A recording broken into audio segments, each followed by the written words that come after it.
execute early on, find a rhythm of the game, and then go finish in the fourth quarter. The whole season on the line for the Buckeyes. Nobody giving the Wolverines a chance to win this game. Howard in trouble!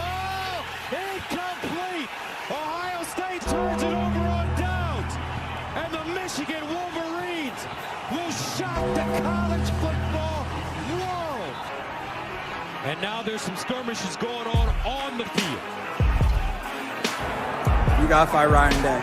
If there wasn't a 12-team playoff, Ryan Day would be... I think he would be fired. Is Ryan Day the guy for this job? Can he and the football team bounce back? Touchdown, Ohio State strikes first.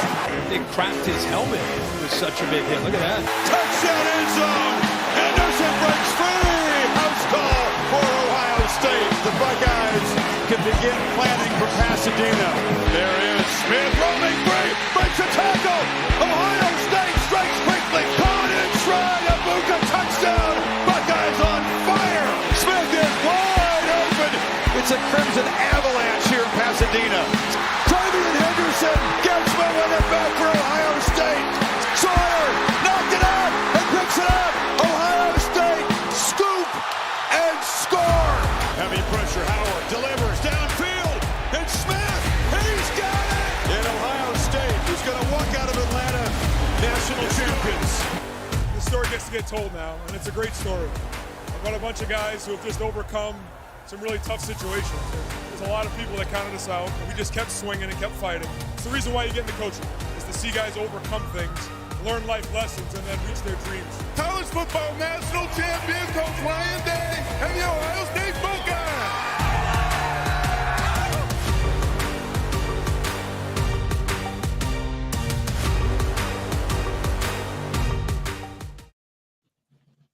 What's good, Buckeye Nation?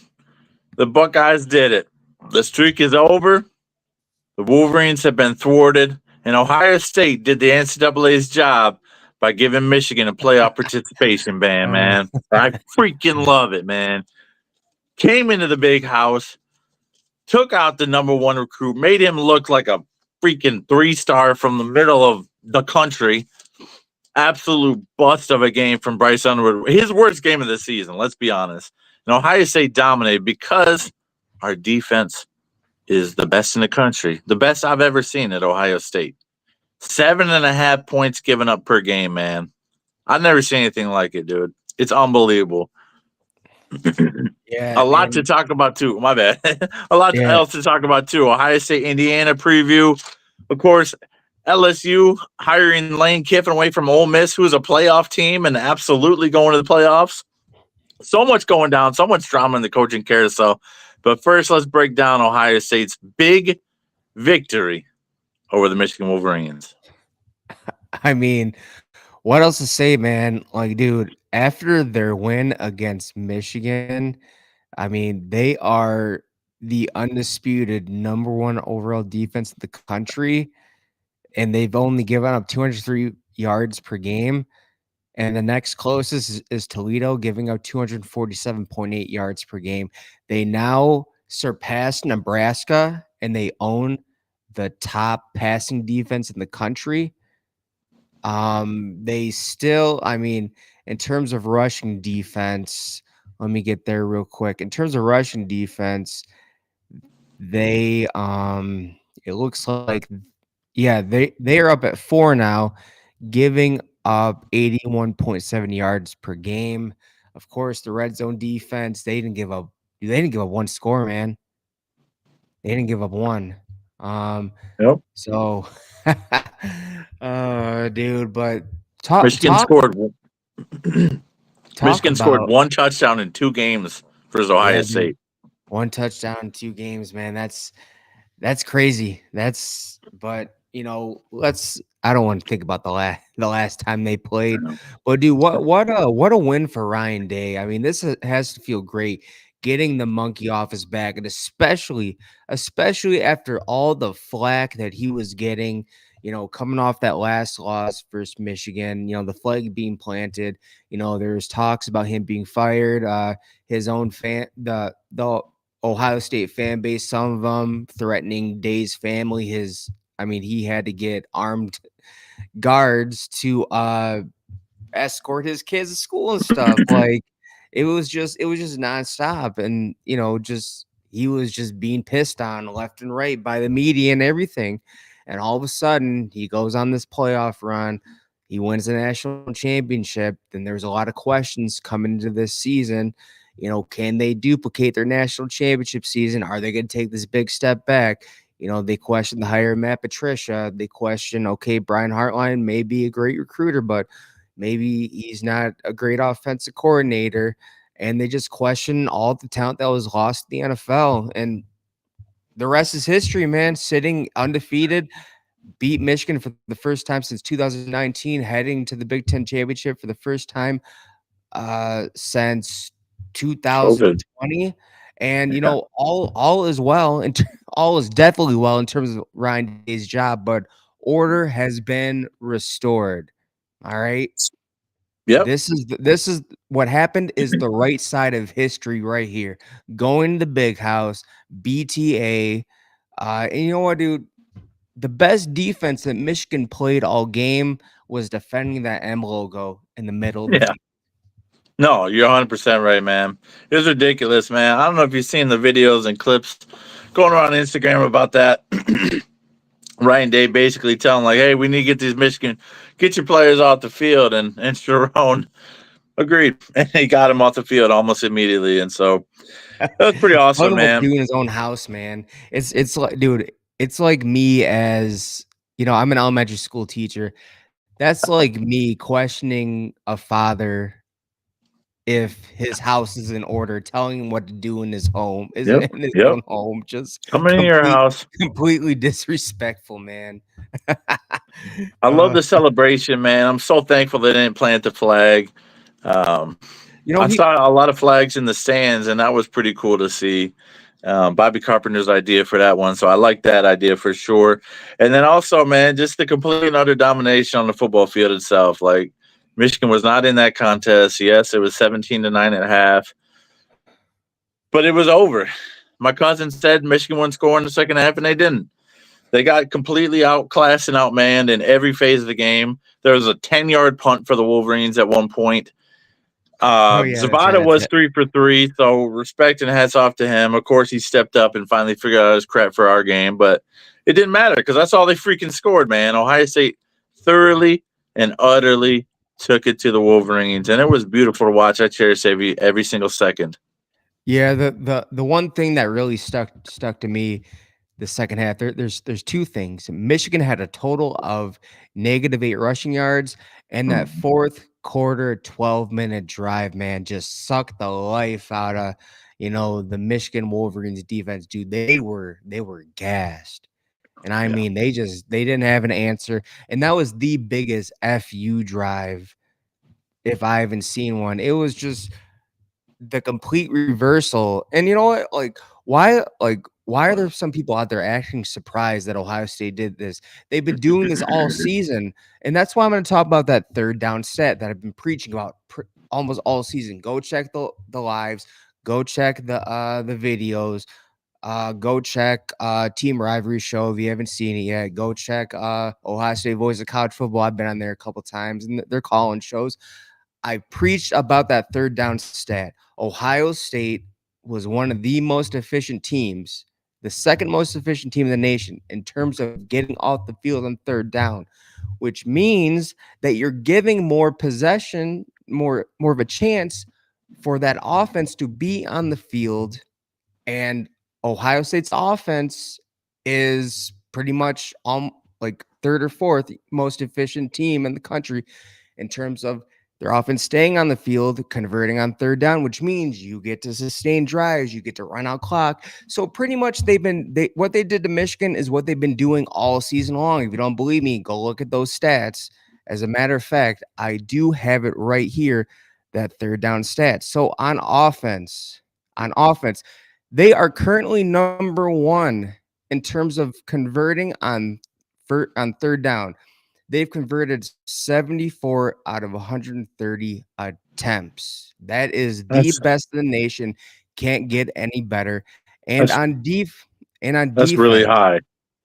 On defense, They've only given up 41 out of 149 third downs.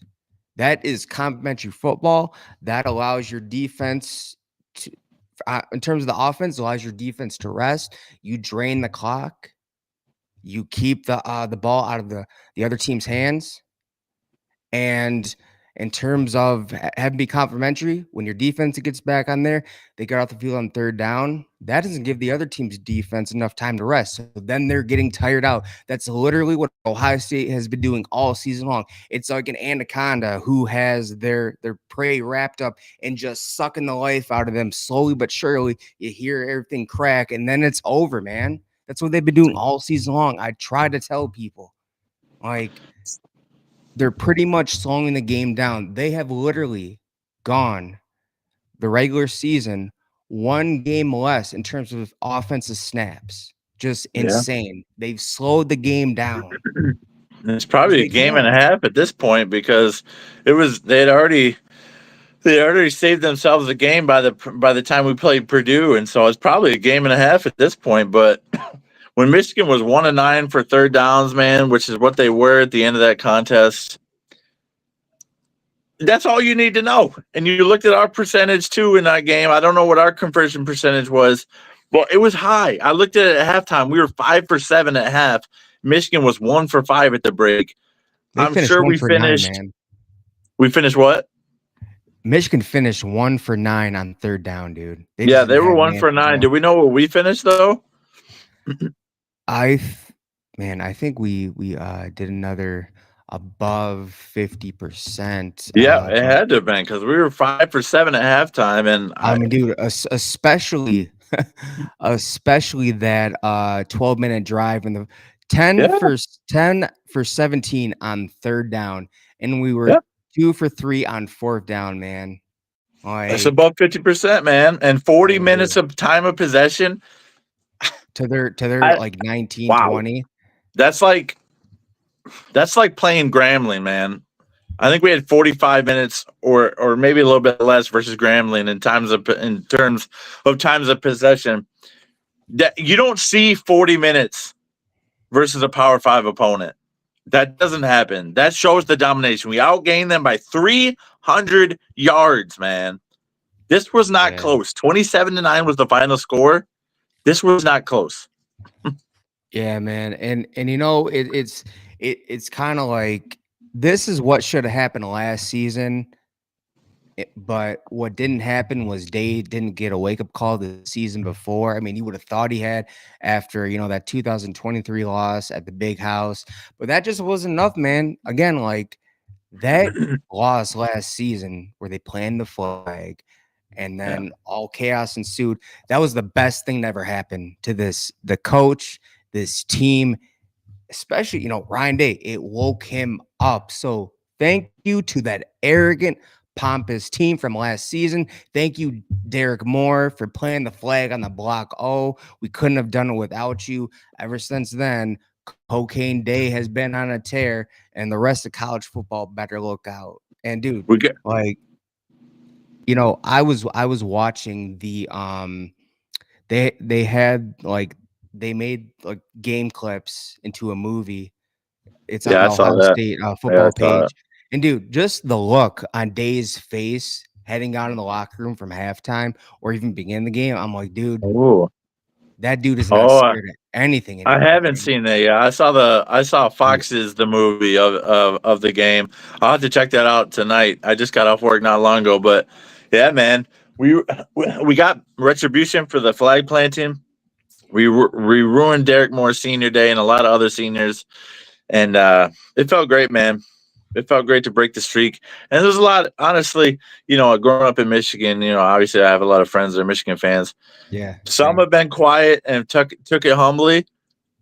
But I got one buddy on my page, man. You actually know him. You know him. And he's been testing me today, man. I've been trying not to bark back, but goodness gracious, man. He's testing my patience today. What is he saying? What is he saying? It was a fluke win? No, he's just saying Ohio State has no class. What Brutus did was reprehensible. and that Ohio Yeah, State dude. is the dirtiest program ever, and that all we have. This is what really sent me. I read this when I woke up. All Ohio State has is beating Michigan.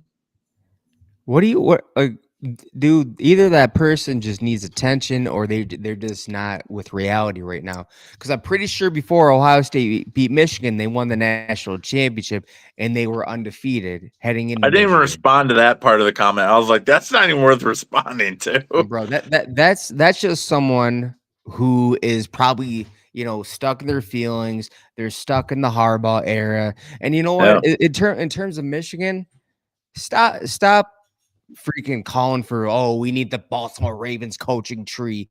We need we need Jerome Moore to go to Johnny or Jimmy Harbaugh. Please, can you get us another all-star DC? Spoon feed us, please, because we can't do it ourselves. We can't do it ourselves, and it's just not going to happen. The Harbaugh era is done. It's year 2 Jerome Moore, and this is what you get, man. I mean, here's the funny thing. Here's the funny thing about Jerome Moore.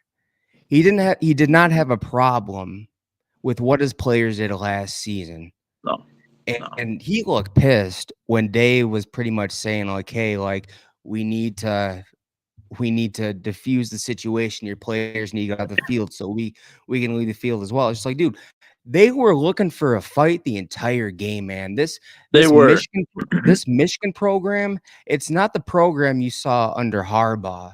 I mean, they were looking for a fight the entire game, and it got worse in the second half because they realized that there was no path to victory at all. And it proved even more just waiting on the block M. It's just like, dude, they're celebrating with the fans. They don't give a damn about you. Yeah. They're celebrating the stands with the fans. Michigan stand there hoping, licking their chops that Ohio State will engage. And then I heard on this podcast that, about 20 players from Michigan were just waiting in the tunnel because, dude, like, they were just so frustrated. They just this is what you get under Jerome Moore. It's undisciplined football. They don't have an identity. Go on. Two things. Andrew Marsh, their superstar receiver, he's good. He's going to be very good, even more in the future. But he shoulder checked one of our coaches in the tunnel, but pregame, and then also the fact that they had a plan in place if they lost. You literally spent time and energy coming up with something that if you lost the game, instead of preparing to win and using that time productively. Y'all some lames for that. They're seriously so lame for that, man. It's ridiculous. We had our celebration in the corner. Yeah, you can protect your M at midfield, but you didn't protect the end zones, and that's what cost you the game, man. And I say truly did take it to them. And it's funny that you bring up that they had that plan in place, and this is why that's true. The reason why, like, it was just like last season. You didn't see Ohio State players go straight to the block after last year's horrible loss because they didn't plan on losing. They didn't talk about that. Like, okay, yeah, we lose. They plan their flag in 2022. We can't let it happen again. So we're gonna go stand the block over you. No, they didn't have a plan. They were just gonna walk on the field after sing the Carmen, Ohio, and go to the locker room, and then just go to the locker room. But what ended up happening is Derek Moore, who his pompous act, he walked through the crowd of Ohio State players, insult the injury man. He you know what, poke the bear, man. I even tweeted that dude. I tweeted him saying thank you. And it was a picture of him holding the flag, and then all their little posse. We won 16 straight since that moment, man. This program's not looking in the rearview mirror. I have a sense that Michigan is looking in the rearview mirror. They're trying to emulate Harbaugh. They're trying to recapture that magic that Harbaugh brought to the Wolverine program in that short 3-year span. Because let's be honest, he was pretty pedestrian and average before those 3 years in his time at Michigan, especially in the COVID year. But they're looking in the rearview mirror, man. Ohio State is all gas, no brakes. We got bigger goals. We got bigger goals, and one of them is this Saturday versus the Hoosiers. Yeah, One versus two matchup. We won't talk about that just yet, no, but because I'm not done. we're a program that has a future, and right now, a lot of Michigan fans are questioning if Sharon Moore is the guy. And hey, man, yeah, that win extended him and his life expectancy at Michigan, and we got to whoop him in the big house. Next year, we get him down to Columbus with a sophomore Bryce Underwood. If he sticks around, if he does, Yeah, it's gonna be a lot of fun. But I was thoroughly impressed and satisfied with Ohio State's victory, man. Obviously, I wanted more points. I wanted the 34, but it didn't happen. And 27-9 was pretty thorough in and of itself. yeah. What, dude? Did you see the comment by Caden Curry when he was asked about what they had to do on defense? The most disrespectful comment. He said all we had to do was make Bryce Underwood play quarterback. Their $12 million man, just completely disrespectful, man. I mean, dude, they brought that dude in to elevate them at the quarterback play, and he ended up getting less passing yards than Davis Warren. Passing yards than Davis Warren. That dude looked scared. He looked like a deer in headlights at times. He only had one read, or he just rushed things and bailed too early. And there were times Andrew Marsh was open. And like after he got hit that first time, man, he just didn't want to get hit again. But it was too late, man. Like he was Styles rocked him a few times. in the lion's den, dude. Yep. Styles got after him, man. Our Kenyatta Jackson did, Caden Curry did, and I'll be honest, man. Bryce cannot read a defense, and his footwork is trash. He's not a polished quarterback. He's not a finished product yet. Julian Sayin, on the other hand, well, that's a Heisman finalist, all right. We were told that Bryce Underwood would have a better season than Julian Sayin. Where are those haters now? They got nothing to say. They were so sure that Bryce Underwood was going to take them to the promised land year one and didn't even come close, man. And you know what? I saw the stat today. Within 5 games, he only had 2 passing touchdowns, and that was against Maryland. Once again, they got all – you should have seen him after the Maryland game, man. They got all hyped up. The real number 4 resides in Ann Arbor. Bryce Underwood is the greatest ever. Cusdall and Marshall, they're gonna gash Ohio State's run defense for 100 apiece. And it was just nonsense, man. Like they just – whenever they get any bit of success, they take it from here to, which is reality, to here, which is just fallacy. It's just a bunch of nonsense, man. They're living in a dream world. Rand City's chiming in, saying, to be fair, Sayin has a super squad and Underwood has Michigan's team. That is fair. He doesn't have the weapons we got. But he does have a better – well, no, I wouldn't even say he has a better O-line. I like that Underwood is exactly what a freshman should be. But here's the thing, Rand City.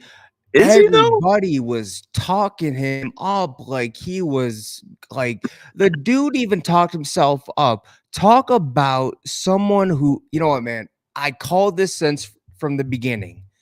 When he flipped and I found out the price, I'm like, okay, there's a chance he came here for the money. And there's a chance he lets the fame get to his head. Then I hear about, he's at this sporting event in Los Angeles. He gets to talk to LeBron James and, says Ohio State is over. And then he's in the Rich Eisen show talking about it. And then he, front row seats at the Pistons and Tigers and all this other stuff and making all these appearances. And I'm like, dude, this dude is getting famous way too quick and he hasn't stepped on campus yet.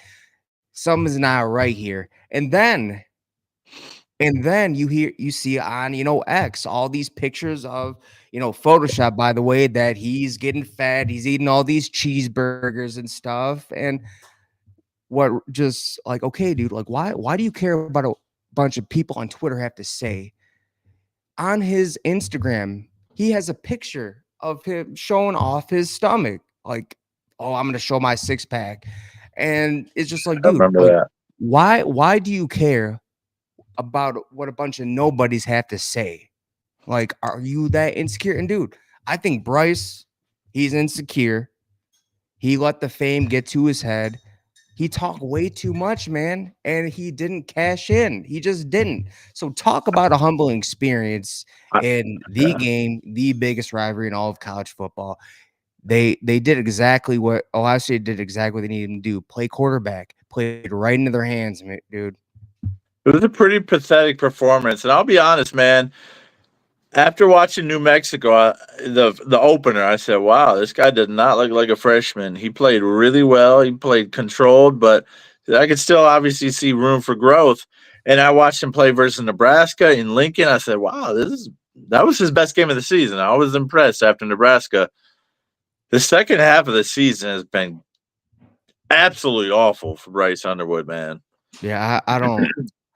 If you look at it, you know, there was so much hype surrounding them bringing in Chip Kelly, and Yeah, he's supposed to like revamp this offense. It was supposed to be more passing, but it was the yeah, complete opposite. So there has been talk that some players are pissed, and because they're pretty saying, hey, there are some things that we practiced, some concepts that we didn't in practice, and we didn't do one thing that we practiced in the game. Like, it yeah. just, people are blaming Jerome more for that he threw out the game plan and just wanted to stick to what won Oh, them the game last season. Just oh like, dude, man. this is not a time to Yeah, to do that, man. Like, you don't have, so the commodity that they had last season was 2 first round top 15 picks in the middle. I'm talking about Mason Graham and Kenneth Grant.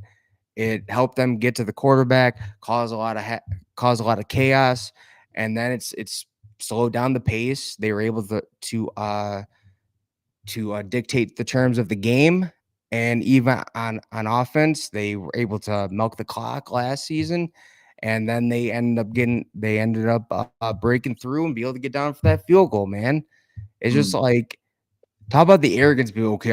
I'm gonna be able to do that again. It's you just know like, where no, you're not. yeah, no, they did try and replicate some things from last season, but you know where I turned on Bryce Underwood, man, is when he started taking selfies after touchdowns during the game with time still on the clock. I said, all right, this dude's a fool. He's a drama queen, all about himself. He's an attention whore. I So forgot to bring that up. And the one thing that pissed me off, man, because it's like, dude, you know what, man? I may not like what Jordan Marshall said about the culture of Ohio State, because he was completely wrong, man. This is a brotherhood, a team that loves each other, plays for each other, wins for each other. They're not it's not a me culture. But yeah, Jordan Marshall did carry the team on his back pretty much almost all season after Haynes got hurt. he's a And monster. the Michigan State game where Marshall went for like 152 yards and 2 touchdowns, and Bryce Underwood steps in the interview with them. It's just like, what are you doing, dude? You didn't do jack shit You can at tell he likes the all, man. spotlight, right? He does, dude, a little too much in the whole selfie thing, and then when they're losing to USC, smiling on the sideline. Like, we all know why he's smiling, dude. He's got those dollar signs in his eyes. Yeah. He's raking in money, just sitting there smiling. It's like, dude, like, bro, that makes It's me it's think that he's not truly there to, be a, quote unquote, the Max Bredesons of the world. yeah, that dude's a football player and a dog. It makes me wonder, man. Just makes me wonder what his motives are and what his intentions are. It's easy to say our guy is better than their guy, but like, Saying is not a talker. Bryce Underwood's a smack talker. Saying keeps his mouth shut. He had the little celebration at the big house. That's about as boisterous as he gets, He stays cool, calm, That and was great, collected, man. man. And he shows some joy out there in the field. You can tell he's having fun playing football, right? That's pretty obvious to me anyway. And it's a lot of fun to watch, man. He's so humble and meek in interviews, and that's always impressive to me about Julian so far, for being so young too, as he is. And how about that? How about coming out in the short sleeved Under Armours? A kid from SoCal as cold as it was on Saturday in Ann Arbor, man, like I was pretty shocked he did that. That was pretty cool to see. He heard all the talk about how a Cali boy can't play in the snow, dude. Completely Yeah, proved them wrong, man. I mean, dude, yeah, like, I'm not gonna lie, man. I got a little worried about that interception at the beginning, but I'm like, dude, this dude is calm and cool as a cucumber, and he yeah. just proved that right. Just was not shook at all. Took it like a chin. I mean, took it like a champ on the chin, and just played Forgot. just elite the rest He of the game, forgot man. about it. He put him behind Yeah. him. At quarterback, you got to have short memories, just like a golfer, man. You got to put a throw, a shot behind you, and look ahead and look forward. And Sane did that well. I had a massive influx of texts after that interception, and the one that stood out to me was Sane's not ready for the big house, man. You know, all that atmosphere and energy. And I say, you just wait, man. Sane has poise. He doesn't lose his cool. You just wait on it. Oh man, he doesn't. He doesn't. And you know, I could see people saying like, you know, saying versus Underwood in terms of an overall athlete. Of course, I give the nod to Bryce. Oh Bryce yeah, way better is athlete. yeah, way better athlete, but better quarterback? No, no. Nope. And I'm you know, excited. after like pretty much he's had the same speed all season, man. No touch all season. I mean, we saw Yeah, little itty bitty like pieces, but like not consistent at all. He's got a fastball, and it's that fastball like towards the end of the game that one it got intercepted by Igbinosin, but it almost got intercepted 2 other times as well, man. Jermaine yeah. Matthews was right there. If that doesn't go through Jermaine Matthews' hands, he takes it back to the house, dude.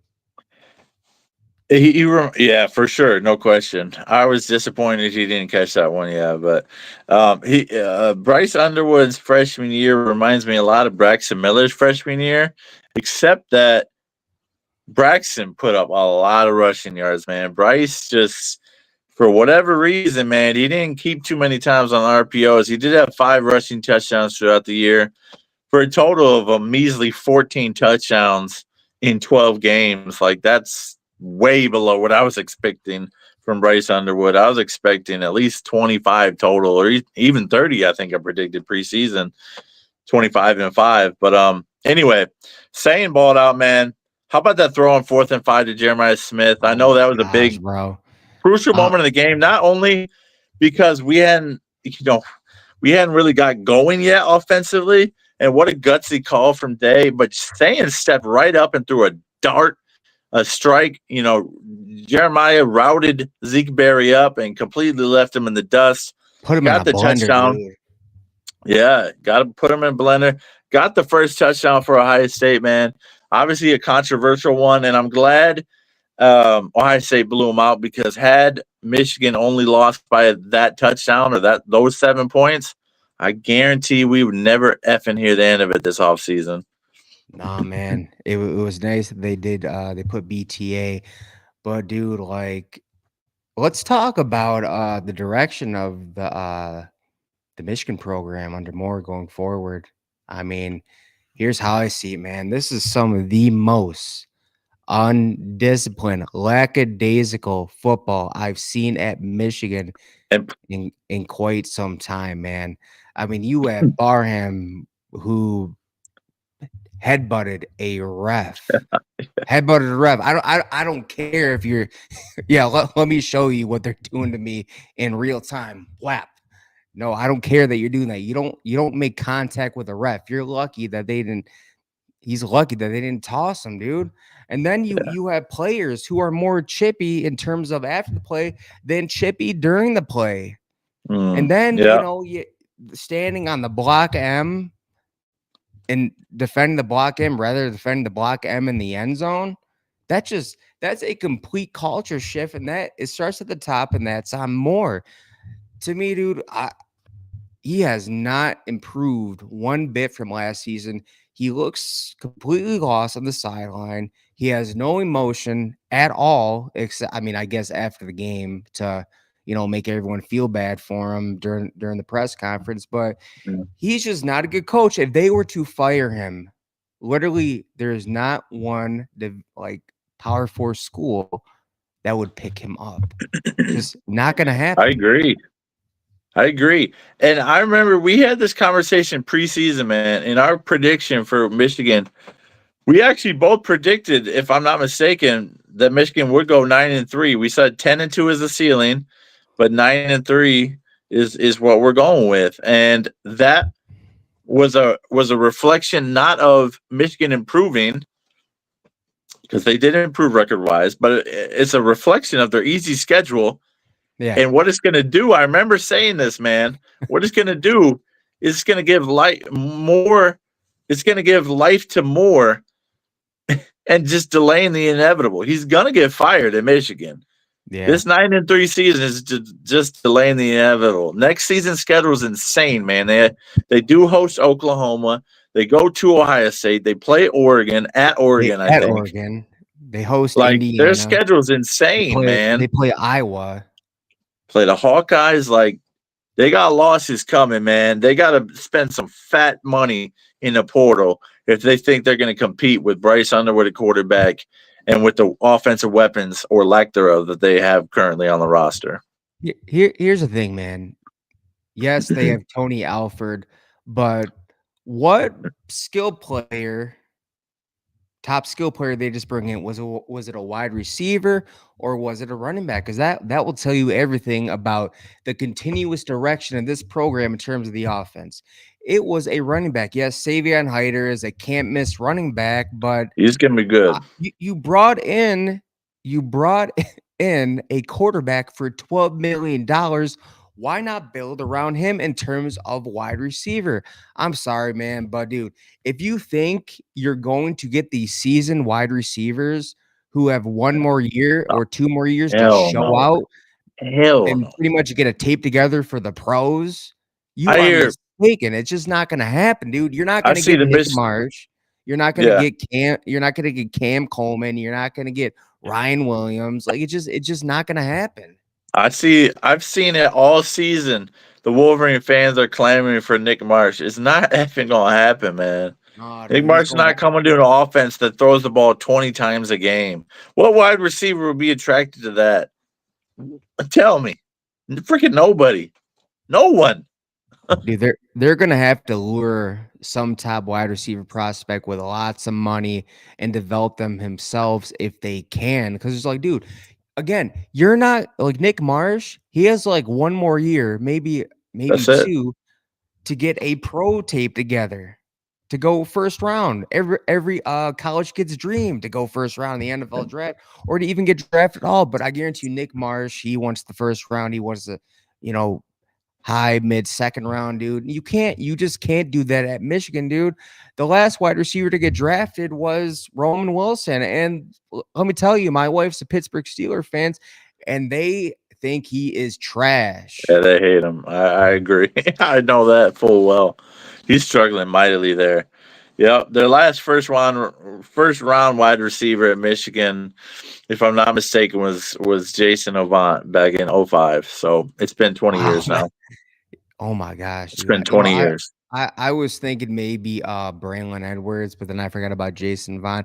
I mean, yes, there was also Mario Manningham, but dude, like, bro, might have been him actually. It was him. So much this offseason, man, about their wide receivers. They've improved. This is going to be your Braylon Edwards of the world, your Mario Manninghams, your Jeremy Gallen, your Jason Avant world beaters. And it didn't even come close, man. It just didn't, dude. There's nothing impressive about McCulley. They were hyping McCulley up like he was, the next best thing since sliced bread. He was better in Indiana's offense. Yeah. Because they actually know how to utilize their players. And he had better stats. Like Kurt Signetti. So this is just too rich, man. In terms of dude, I wouldn't be surprised. If I'm Bryce Underwood and I think about the meeting that I had before I came here, because during that meeting, I can imagine the coach was sitting down saying, hey, this is what we envision you doing and how we use you in our offense. If I'm Bryce Underwood, I'm thinking about that. Not everything is being brought to fruition and not many of those things happen. I'm like, dang, you know what? I was committed to LSU. And you know what? I don't blame him for not wanting to play for Brian Kelly, but I'd be like, dang, Yeah, Lane real Kiffin's at talk. LSU now. Lane Kiffin can develop quarterbacks. Literally, Ole Miss had a Yeah. quarterback from transfer from Ferris State who's thriving that system now, which tells me that Lane Kiffin prioritizes his system around quarterbacks and brings in weapons. Why don't I check out LSU behind the scenes? Yeah. And and Kiffin did the smart thing too, because Chambliss, he was the backup option. You know, he was supposed to be the backup this year, but the starter got injured at Ole Miss. Luke Fickle, pay attention. He brought in a capable backup and Chambliss, and he balled out, man. Now, Lane Kiffin's quite a character himself, but he's a whole lot more of a player's coach than Brian Kelly ever was. So we know how the transfer portal works, man, and he's definitely receiving calls. I don't know if he's taking calls, but he's absolutely receiving calls because coaches see his potential, and they do also see that it's being wasted completely at Michigan. So Yeah. And I'm here's the happy thing, about that. man. So in terms of the culture at Michigan going forward, I wasn't sold from the beginning, man. Too much hype around more taking over for Harbaugh, a championship team. Harbaugh's game plan, by the way, because remember, during the time he was suspended, he was allowed at practice. This Yeah. year was the rules changed with more suspension, but Harbaugh was allowed at practice, so more used Harbaugh's blueprint for those 3 games. But and I said this before, man, what got in the way of them being like, okay, let's pump the brakes was during that time they beat their biggest rival. He was Yeah. there, filled in, beat Ohio State. Who wouldn't love him? But just like that got in the way of being like, hey, you know what, man?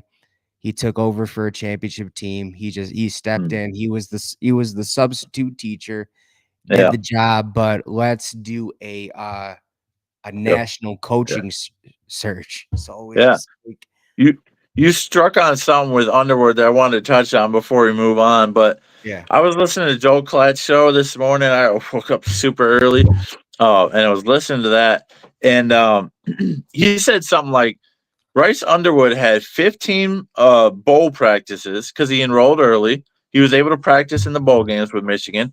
He went through spring and all those practices, those 15 practices. So that's 30 practices. And then went through summer workouts with all his teammates, man. And that's the product we get. Like, I get it. He's a freshman. He's going to get better.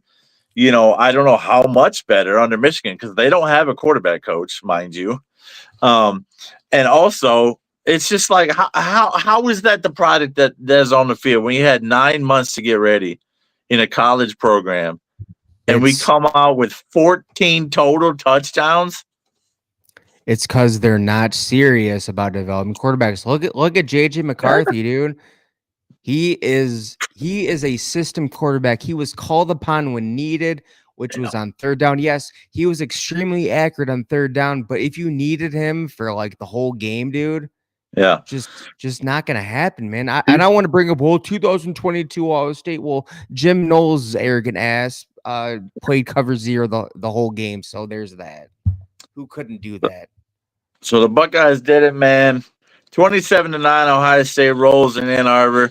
The monkey is off Ryan Day's back, and we couldn't be happier, man, because we both exclaimed how badly we wanted this one for Day and for Day's family. I mean, obviously, we want it for ourselves and for Buckeye Nation as a whole to end the streak, but we're just so happy to see Ryan Day. One thing I have The to mention, I'm going to throw this at you. All right, I man. saw this right before we got online. We don't have to give him much time at all, but All I right. watched a little bit of Ryan Day's press conference today, and someone brought up the fact that Ohio State lost the radio telecommunications for the entire second half. Now, they brought that up on the Ooh, man. broadcast, but I didn't know it was for the whole second half. But Ryan Day said something. Maybe you saw it, but Ryan Day said something. We were preparing for that because we caught wind that something like that might happen. And Dude, that is that really interesting. you know what, man? I heard like when something like that happens and like the red light goes on, which means you lost all comms. I Yeah. heard that that's automatically gets investigated. Wow, really? Like, there's going to be an investigation of that. And dude, just that's so like, Interesting. dude, him saying that like we caught wind of something like that may happen, dude. Yeah, Like like you what? what was Michigan planning on cheating? No Jeez. way, man. I'm not going to read too much into it, but if this becomes a story, boy, that is juicy. That would be a juicy one for sure. I mean, if I'm hearing things, I mean, I'm hearing things other than comms in turn, but that has to do with I've been hearing some things about Sharon Moore. Now, I'm not gonna say anything. I just heard some things. I wanna look into the credibility of these Yeah. things Yeah, of course. before we talk about that in depth. Because like I don't want to pull the trigger on something, and because like this is some crazy stuff, dude. If you're on X, just type in Sharon Moore, you'll see some stuff, but we're not gonna talk about it live Yeah, until we're not like right.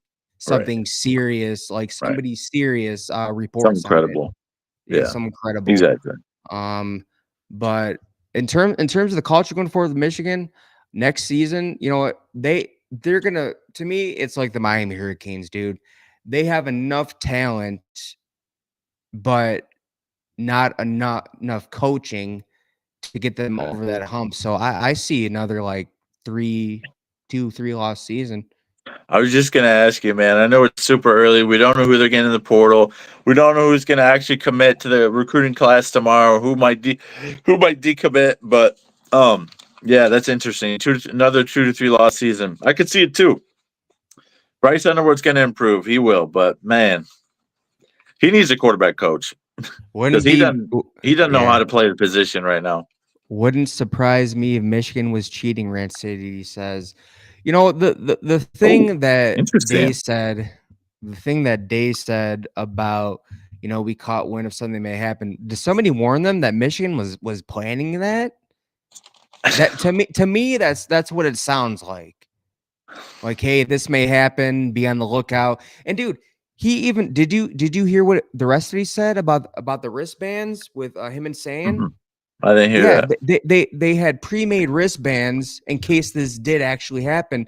That's why Okay. that's why they were traveling back and forth on the sidelines. They made mention of that during the Yeah, game. Yeah. they made those bands where they call the plays and stuff. Interesting. Oh, that's pretty funny, Rand City.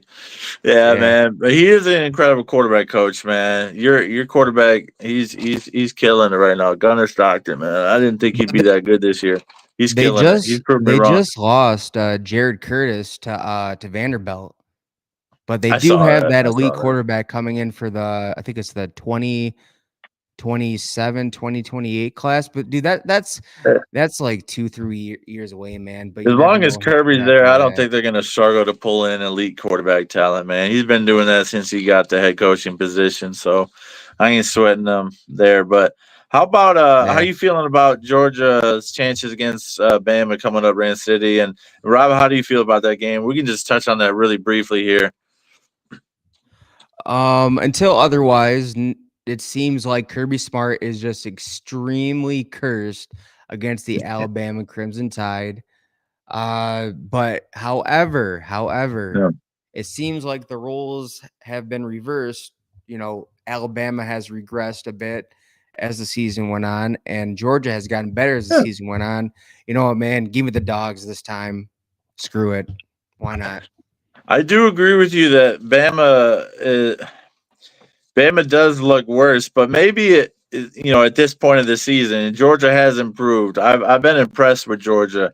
Where I wasn't defensively at the start of the season, they've improved there. And then, like I said, Gunnar Stockton, he's looked better as the season's going on as well. Rand City said Georgia got Bama easy. Last time we beat them, it was a rematch. Yeah, it'll be. Boy, I can't wait to watch that, man.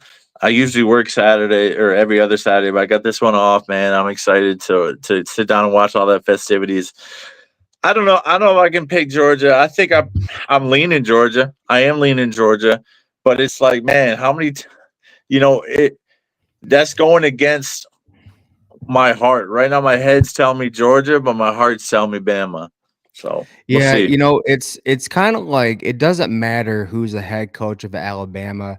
The only thing that matters is, Kirby Smart has only beaten them twice. I get it was in the national championship game, but dude, Yeah. when the GOAT leaves Bama and the likes of Kalen Dobert come to town and just like, okay, this is your chance to reclaim that matchup. It just doesn't happen. Like 2 years Yeah. in a row, man, of losing to Kalen DeBoer. 2 Yep. years. 2 straight, man. It doesn't matter who's the coach at Alabama until otherwise. Kirby Smart is cursed, dude. I that's why I can't truthfully pick Georgia. Although my head and my eye test is telling me Georgia, I can't do it right now. They got to prove it to me. What you think about that comment there, Rob? High school recruits mattering or not so much anymore? It's really hard to get excited about high school recruits these days. It seems like, it's all about the money. It's no longer about being developed in championships. And like even after that, it's just like they transfer out left and right. I mean, if you look at last season and you look at like it just the amount of players who transferred out just completely skyrocketed. I mean, we're talking all-time high in the era of NIL, dude. Everybody's just they've shown their worth. They feel like they're worth more money in terms of, being signed and playing for a team. Feel like they can get the most out of this program because they prove themselves. And it's just like it's literally you might as well just call it free agency. That's what it is, man. It's Yeah. free agency. So it's until a player signs on that line on National Signing Day, I can't get excited. Like, oh, all right, cool. Be committed. But what does that mean in the era of NIL? It means absolutely nothing because they're going to be someone just waiting in the ranks, just waiting till National Signing Day to see where they stand in terms of NIL. Like, oh, we have enough to get it. This was Ohio State's offer. We have Yeah. enough now to make a last minute higher offer. Let's do it and flip. That's literally how it is. That's what Ryan Day's doing these days. That's what Ohio State's doing. That's why they're getting so many kids to flip. Like We flipped 5 or 6 dudes the last 2 weeks. It's been incredible. Not only think that is the result of money coming in, but I also think it's the result of how the season's played out. To me, I think still recruiting is the lifeblood of the program. I prefer guys that choose us first. That means committed to Ohio State first. But the fact of the matter is, you're re-recruiting guys every single year. They're on your roster. They're practicing with your fellas. And if they don't have that unique bond, like a true bond, like a brotherhood bond, they're gonna be swayed by this and that and the shiny things at other programs. They are getting calls constantly to leave. Ohio State guys are too. And if they don't have a good enough reason to stay for their brothers or a girl, or whatever, you're re-recruiting every freaking year, man. yeah. And you're renegotiating contracts every year too. That's a new thing. That's kind of disgusting to me, but you know who I'm really glad that they cooled on is Brandon Womack. He was at one time gosh, he I don't know. He's flipped from like 3 schools, man. He officially committed to Mississippi State, which jeez. they probably threw him a giant bag, dude. I'm not gonna lie, man. I mean, his dad could say like whatever he wants about development, and I read this quote. we were thinking about your school until y'all one day fired and stuff. We even still considered it, and it's just like what did he he's flipped so many times I forgot. Like I know it was Auburn. Was it Auburn? I think at one point it was Auburn at one point, wasn't it? Like Florida or I don't know, man. I'm not entirely sure, it's but his third flip though. That's all I know. Crazy. That's crazy, man. Just like Ryan Day said, like if money is your number one motivation, Ohio State is not the place for you.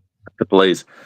That's the thing, man. It's a 40-year commitment. You're not just committing to 4 years or 3 years in some cases at a university. You're committing to the program and what Columbus is and what Ohio State represents. And yeah, man, I like the transfer portal. I think I love Ohio State's approach, about 5 to 7 guys every transfer portal cycle. It'd be fun to see who we bring in this this year. Last year was seemingly a total flop. I mean, Bo Atkinson's provided depth. He's gotten snaps, but not really production. Nah, man, we Ethan can't. Onganwa on the offensive line, he is not Oh, dude, he bust. replaced Shabola somehow, and it's just interesting. We got a lot of misses, but I also think some of the ads were depth, like the guy from Idaho State, the edge. Like clearly he was not going to see playing time, except versus Grambling. So we brought him for depth, but yeah, interesting discussion there. Good question there, Ren City. Appreciate it. What you think about Lane Kiffin? How he left Ole Miss, and now he's going to LSU in the midst of a playoff run. That one, to me, that speaks volumes to what Ole Miss is a program. There's a cap there. He's reached the cap. He understands that he's reached the cap, and anybody in their right mind would leave Ole Miss for LSU. And so I totally get it. I think it's callous and cold-hearted and pretty disrespectful to the players that are about to be competing for a national championship. But I also understand that's the way college football is now. So Yeah, man. I think someone who realized that he's taken Ole Miss as far as he could, and yeah, it'll be hard to win a national championship there, and just shows him how he is as a coach in terms of being able to get them there. He completely, turned them around. Pretty much took them to, so like the next level. I mean, this is their best season they've had since forever. But dude, it's hard to turn down $100 million, dude. What was it, like a 4-year? He's making like $25 million a year, dude. So that's like a pretty absurd.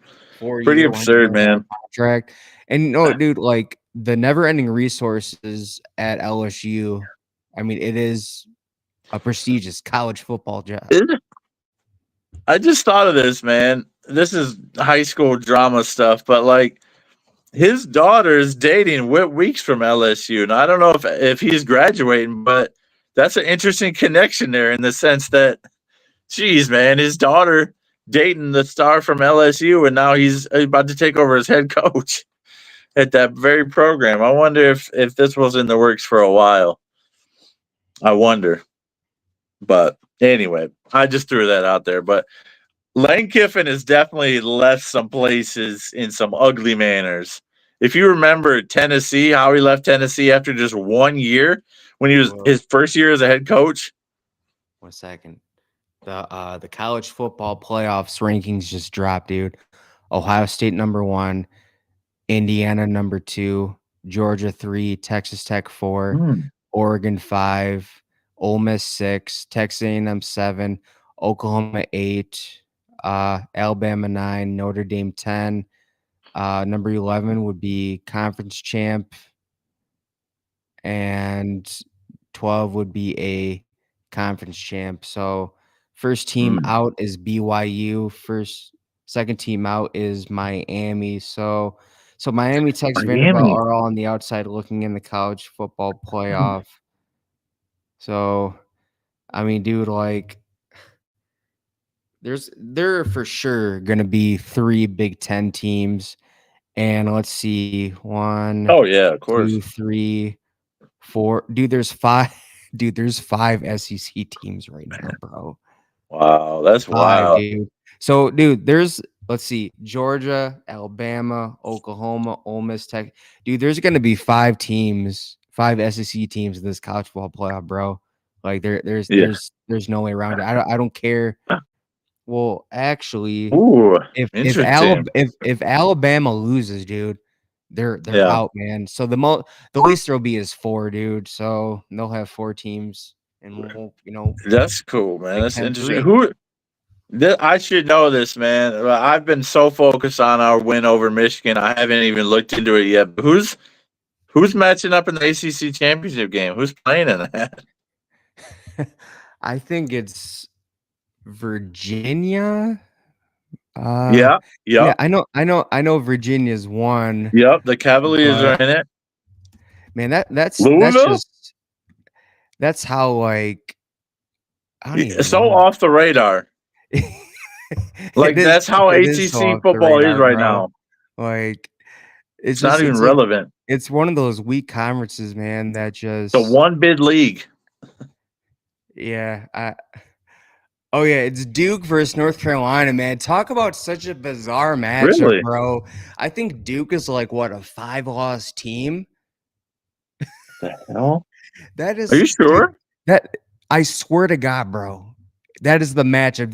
That is like a basketball matchup right there. That's what you would Oh, see in the ACC that's, tournament before March that's Madness, that's dude. so Like, effing weird. How did Bill Belichick turn it around, man? I completely stopped paying attention to him after they lost like wait, whoa, three. whoa, what are you talking about, Bill Belichick? What are we? What? He's North Carolina's head No, coach. it's Duke versus Virginia. Duke. Oh, you said North Carolina. No, I didn't, dude. I said Duke. No, you did. I swear I said Duke, bro. No, you said Duke, but you also said North Carolina. But so Duke versus Virginia. Yeah, Well, Duke. I guarantee I'm not watching a second of that. I But don't know, man. Dude, when's the last time we saw Duke in the ACC championship game, or even that? I mean, dude, we got to it's give them probably their grace, first man. time. Remember the years where it was a complete nobody in the Big Ten versus somebody in the Big Ten championship game. Like Mhm. that West division was so weak that it Yeah. caused the price of Big Ten championship tickets to go down, which I was complaining, but I mean that's what you get sometimes, man. You get a 5-loss team versus 1-2, like a 2-3 loss team. Yeah. And Virginia's ranked what, like 18th, dude? Like it's not even like they're Yeah. top dude, the ACC is weak this season, bro. It just Yeah. their one hope Clemson turned out to be a complete dud, man. Just And Florida awful, State bro. sucks. Florida State sucks. Louisville, like you know what, man. Jet Brum Yeah. has his moments, but dude, Miami, the U is not back. Ohio State officially broke the U in 2002, and it's just been over for them. And you know what? Their NIL may never run out, but you know what? They'll Speak. never be champions, dude. They never will. No, it's true. They don't Shifting understand it. gears to Ohio State, Indiana a little bit. We can talk about other things as well too, but this is 1 versus 2, man. This is the first time ever in the Big Ten championship game that 1 meets 2.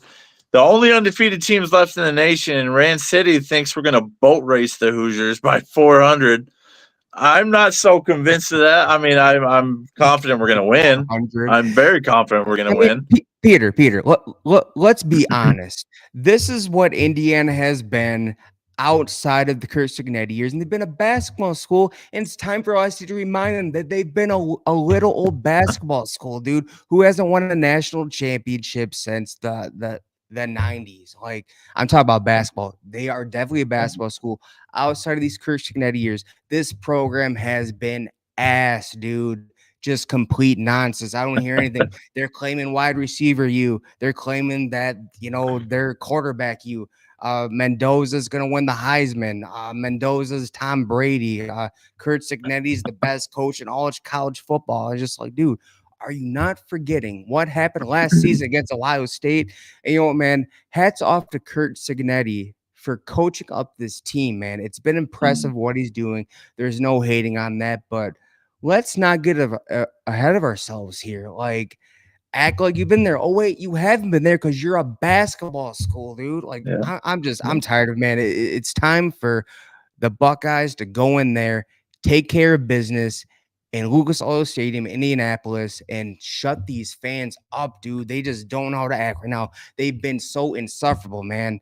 Sometimes worse than some Michigan fans, but you know, I can't anymore, man. It's time to put BTA to this team. And you know, again, Kurt Signetti may be able to coach them up, but will we see what we saw last season in terms of, because you know what? This is the best roster that this is the best coaching roster that Ryan Sure. Day has had. You have coaching up and you have elite talent. Let's be honest, dude. I don't see one player from this Ohio State defense not being drafted high. And I'm being Oh serious. yeah, no kidding. I say that without blinking. Yeah, no, there's yeah. First 3 rounds, everybody for sure. Guaranteed, if not top 2 rounds. But yeah, I mean, are you expecting a blowout? just like last year? Because I don't think the Hoosiers are frauds. I mean, Yeah, they went to Autzen and freaking I don't. literally took it to the Oregon Ducks. I'm talking about crap right now because I'm so annoyed with Indiana fans, dude. Yeah, there's a lot of This is what smack happens. talkers. This is what happens when you've never been there, man. You don't know how to act. But in terms Don't of know how this to act right. Indiana Ohio State team, they are neck and neck on defense, neck and neck on offense. Even though Indiana has a better run game right now. Even though I will say Ohio State, and you know what, Garrison from Ohio State Voice of College Football pointing this out that that Ohio State's run game has improved tremendously Oh yeah, as the season went on. So it's kind of like, you I know, now I could see, you know, good things happen in the run game with Ohio State, but dude, in terms of defense, man, they are so neck and neck, dude. The only thing that on yeah. defense that Indiana's not neck and neck, and this is not even like a diss, because Indiana's the 14th ranked passing defense in the country. Ohio State is #1 in passing defense. So it's Yeah. kind of, dude, this game's going to come down to coaching, execution, especially at the quarterback position, dude. These quarterbacks are going to have to be on their A game this time around. And you know what? These are the two best quarterbacks in the country. These are the two best quarterbacks in the country. I mean, I don't know, man. Besides Dante Moore can sling it though, dude. He's gotten much better. Yeah, he's a really he's good really quarterback, good. dude. I'm not gonna Marcel lie. Reed's up there too, but Marcel Reed. But dude, like he kinda both choked. quarterbacks, there is literally no room for mistakes, dude. And you know what? No. I trust Julian saying and this game is indoors, dude. You know dang well that Ryan Day is going to turn up the heat. This game is in a dome. No wind, no snow, no weather to worry about, dude. It's time to turn up the gas. We are approaching the first Big Ten title, possibly the first Big Ten title since 2020. And also, like, dude, this is pretty much playoff time, man. This determines the playoff seeding. This determines if you're gonna have to host a home game that second last week of December, or if you're gonna get that first round bye played on either New Year's Day or New Year's Eve. Yeah, I think you could be right, but maybe I'm just biased, but I think a loser could still host, could still Go get on a the top 4 road. seed. Could still get a top 4 seed. You think so? 100%. Yeah, I do. Oh, dude, There's only 2 undefeated teams. Yeah. If it's close, I think that could absolutely happen. And another thing that Ohio State has a chance to do is still be on pace to cement this team as the best college football team of almost all time, man. Now, why I say almost all time is because, like, dude, I just nobody can forget about that 2001 Miami Hurricanes team, dude. Yeah. It's just I know. it's hard to forget about, dude. That's why I'm saying, like, they have a chance to be in. They have a chance to be in that discussion, and that begins They with do. beating They this do. Indiana team, heading to the playoffs undefeated, and then, you know, all your goals are right in front of you. Do not let one team get in the way of going back to back. Could be the first team to go back to back since Michigan State in the 60s. Yeah, it's in the Big Ten. Yeah, for sure, man. It's going to be exciting. I remember you saying on the Michigan Team Rival Show that you don't think Julian Sain will win the Heisman. I think whoever wins this game, the quarterback is winning the Heisman. I don't know if Sain has enough sexy stats or big moments or the narrative even to win the Heisman. I think a lot of voters would be swayed to give Indiana their first ever Heisman Trophy winner in Mendoza, but I think you can't do that after he loses to another Heisman finalist. Yeah, So- dude. Did you hear what Mendoza said in his interview? He said this matchup reminds of him, and Caleb Downs reminds him of Tom Brady and Ed Reed. Oh wow! Yeah. So Dang. I mean, hey, you know what? You want to call Caleb Downs Ed Reed? That's cool. If he thinks highly of himself so much that he's Tom Brady, then Yeah. more power to you, dude. There's so much on the line, man, in this A game. lot Not on the only the line, Big man. Ten title, number one seed in the playoffs is at stake, and it goes to the winner, of course. And in my opinion, I do think the winner of this game, whoever that be, whether it's Mendoza or Sayan, who's going to take home the hardware. But so much at stake, man. I can't wait for that one on Saturday night at 8 p.m. Eastern. I wanted to go, but my car decided to cost me $1,400 this past weekend. And What? so Really? now, yeah, so now I'm really broke, and there's no way I'm going Wait, now. So what happened to your car? just some brakes and rotors and calipers. It was very expensive fix, but Bro, like um, dude, we could have done that for you, man. I literally just changed my brakes and rotors and stuff like a couple weeks ago. nice. I should Like, have well, Dave helped done me as that, but well. So that's yeah, helpful, man. That's good. yeah.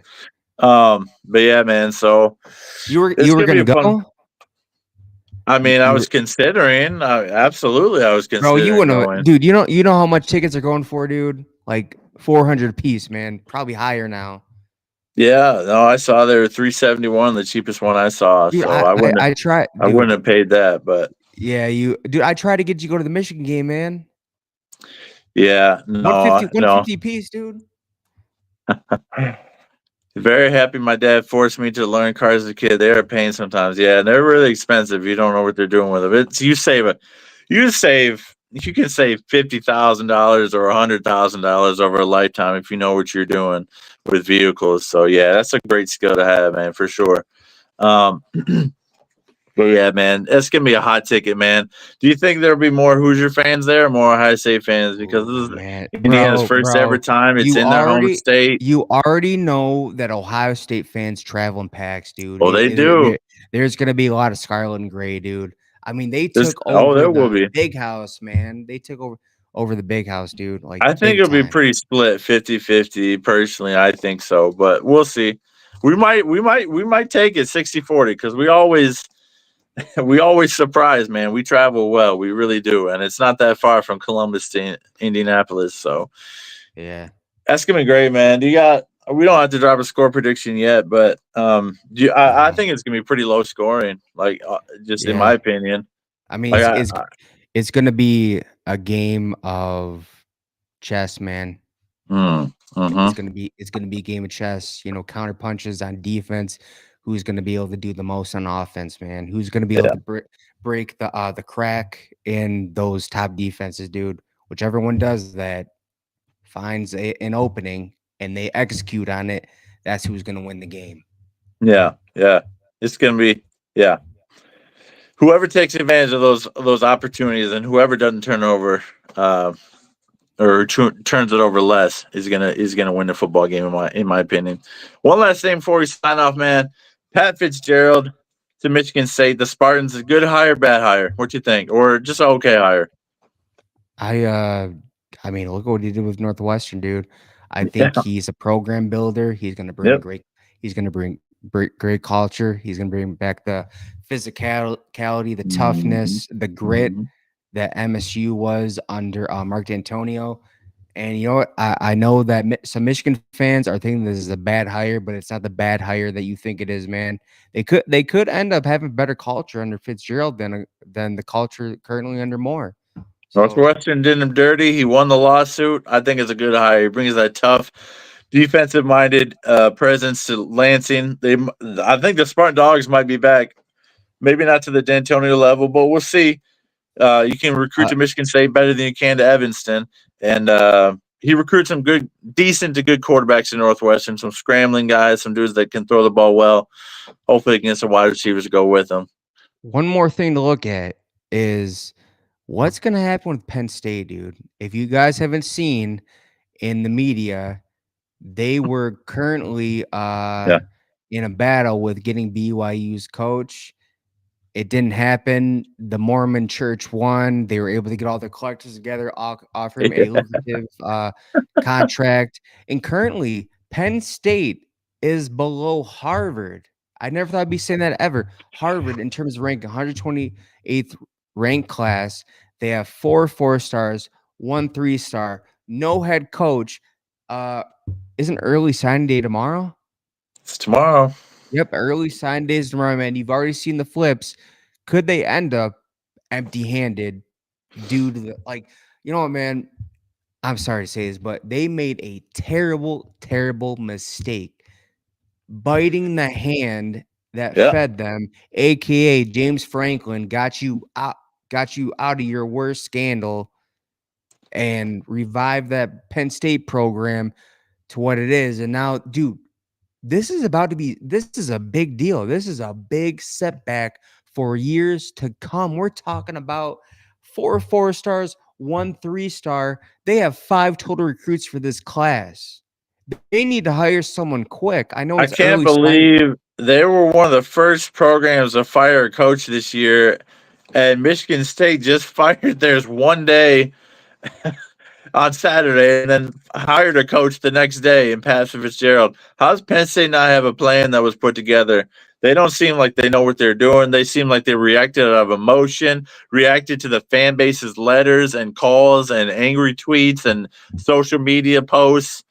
And it's like, how were they not the first program to hire a head coach? I don't get it. I just don't get it, man. Yeah, Maybe they got some up their sleeve, but I don't see anything ending well right now in Happy Valley. It's gonna be rough. Yeah, definitely. But all right, you guys, thanks for tuning in. We go live every Tuesday, 7 p.m., bringing you the boldest takes college football. If you haven't yet, like the video, subscribe to our channel. We again, we show up every Tuesday night, 7 p.m., and we've been on other channels as well. But other than that, God bless and go Bucks. OH. I hope.